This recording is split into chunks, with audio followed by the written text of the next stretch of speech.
Should I talk on my hands out in front? No, I don't do that crap. Anyways, this is an impromptu review of the STTT Pros by, did I say T 3 times? Yeah, it's STT Pros from Cooper, and the KO2's all-terrains from BF Goodrich. One's a 34.5-inch tire. Now there's a considered, I guess, what, a 33.1257 repeating, whatever. First start with the KO2's, and this is an unbiased review. I've driven on both, wheeled on both, threw them in the rocks, mud, clay, sand, creeks, you name it. And because as you can tell, I'm not easy on my hoopty. I'm about to troubleshoot a bad diff after this. But first I'll just start with the KO2's. I was actually quite impressed. I bought 2 used KO2's off of Facebook Marketplace. You know, I think I paid $250. They claimed to have 10,000 miles, which I think was bullcrap. But they're probably factory takeoffs. I can say, honestly, and other tire professionals can agree, factory takeoffs are of lesser quality than if you were to buy them straight from discount or from whatnot. These, I believe these 2 are the ones. They have a production date of 2017. They're not cracking, but they're showing signs of dry rot already. So I would say it's kind of not a fair judgment for these 2 specifically, but the other drawback to, you know, dry rotting tires are their ability to not work so well in the rain. So I had these 2 worn out KO2's on the front of the Xterra, and in the rain they would slide, and especially with 08 Titan brakes, you know, they lock up pretty good.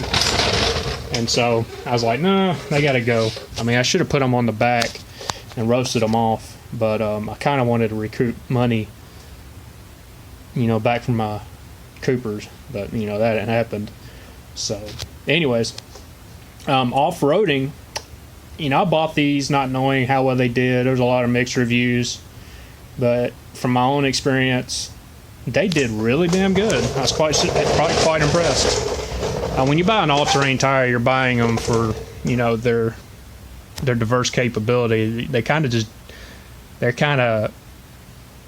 you know, handle everything pretty well, but not the best.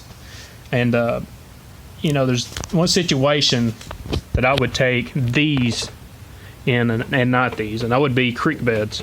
Creek beds have a lot of sand, and pretty much when you go in the water, you don't want a tire that just keeps digging, and so that's where these shine the most.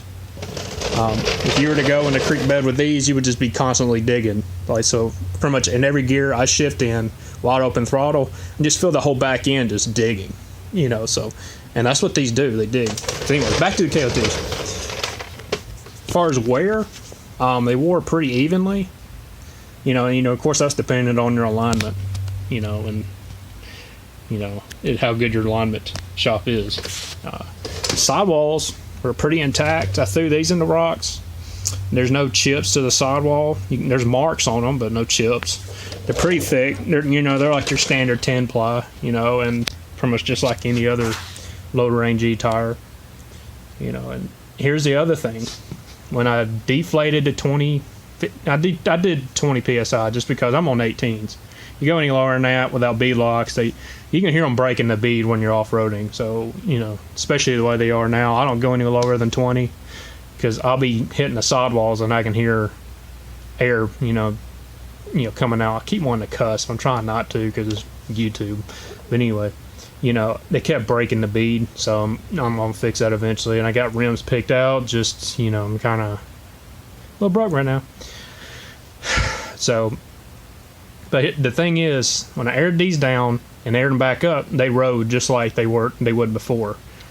In previous tires I've had, when you rode on them for a few days, like at Windrock or so, like at 15, 20 psi, and you air them back up, they don't ride the same ever again. So I do have to say these did pretty well in that category.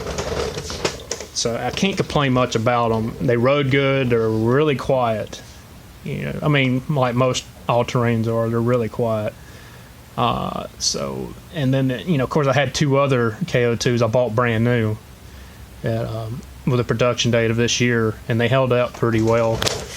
You know, so let me show you how to read a tire. Where's the date on this sucker? Go figure, I have to. There we are. So from what I understand, that's the 2 number year, and this is the production day. So these are made in 2017. So like I said, they're probably factory takeoffs from a probably a Chevy, from all I remember. That's who I got them from. So, and this is the stock size on a Pro 4X Titan. So it just kind of makes me laugh when all the Titan guys on the Facebook pages says, "Hey, can I fit a 275 on my Titan?" I was like, "Dude, they come stock on a Pro 4X." So, also, these mount pretty easily. I mount tires on my own with old crappy tire mount machine, and these mount pretty easily. You know, and you know, usually when you mount, you're tearing these sidewalls up, and this is real thick bead, by the way. So for the value, I can understand why KO2 sell so well. But like I said, I kind of got a perspective of one that's almost 4 years old, and the ones that are brand new, and these older ones.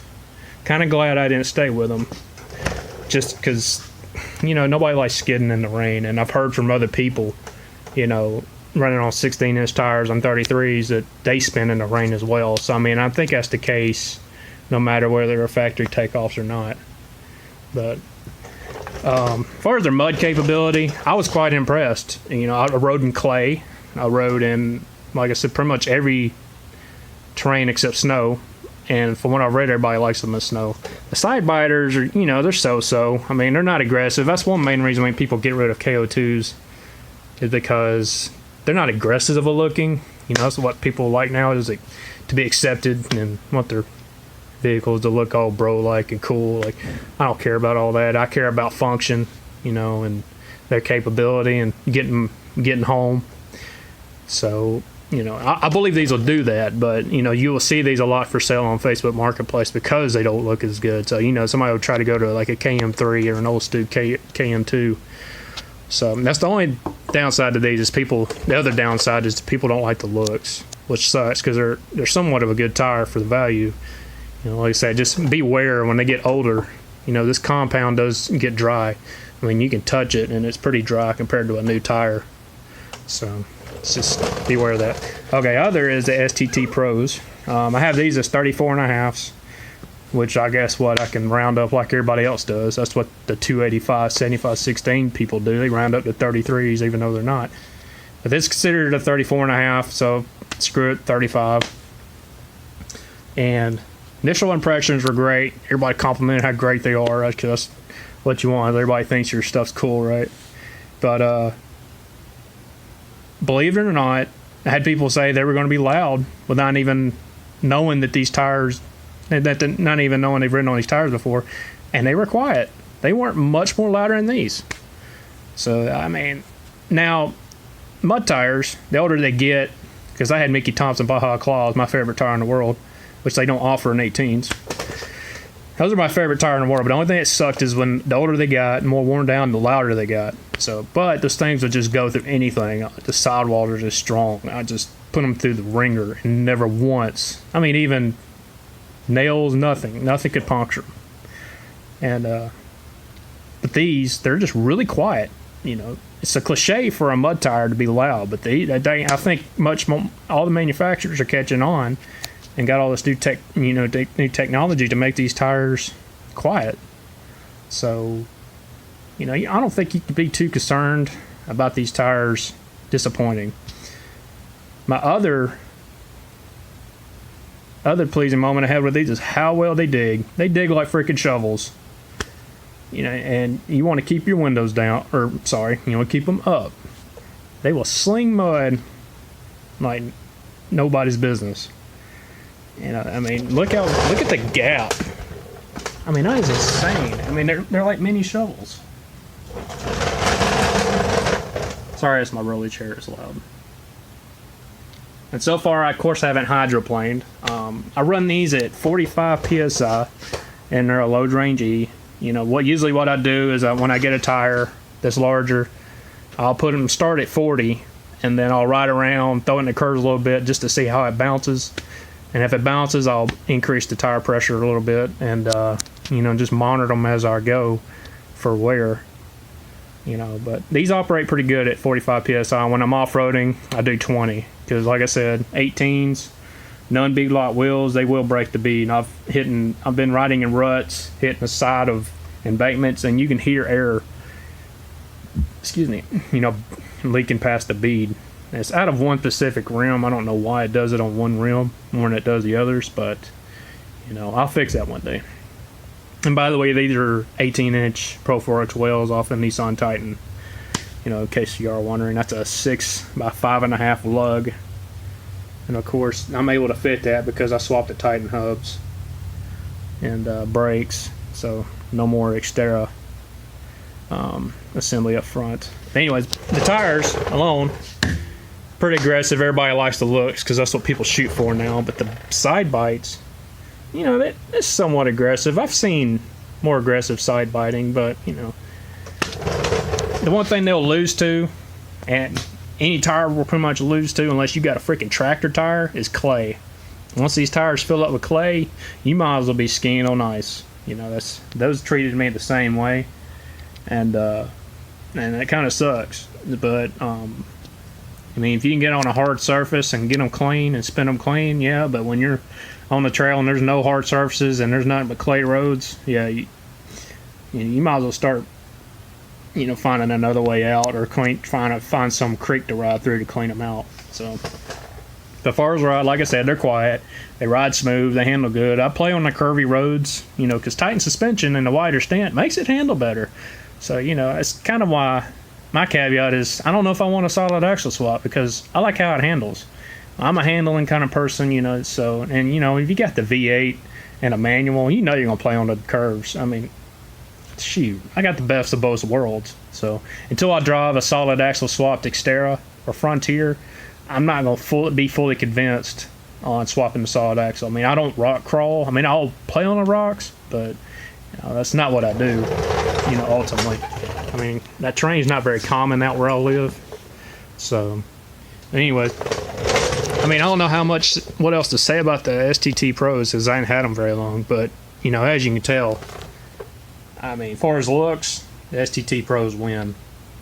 So, and the value is actually pretty good. I don't even think, these weren't much more than those. You know, I think I paid a little over $1,300, but these are 34.5s from Discount Tire. I don't know what it is, but Discount Tire wins for me every time. So, because if I go anywhere else, there's always shipping issues.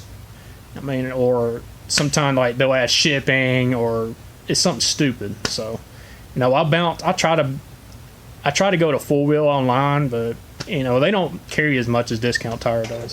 So I pretty much always, don't matter how hard I shop, you know, I always end up at Discount Tire, because I've been through eBay, Amazon, they've like sent me the wrong size. Even Walmart has sent me the wrong size.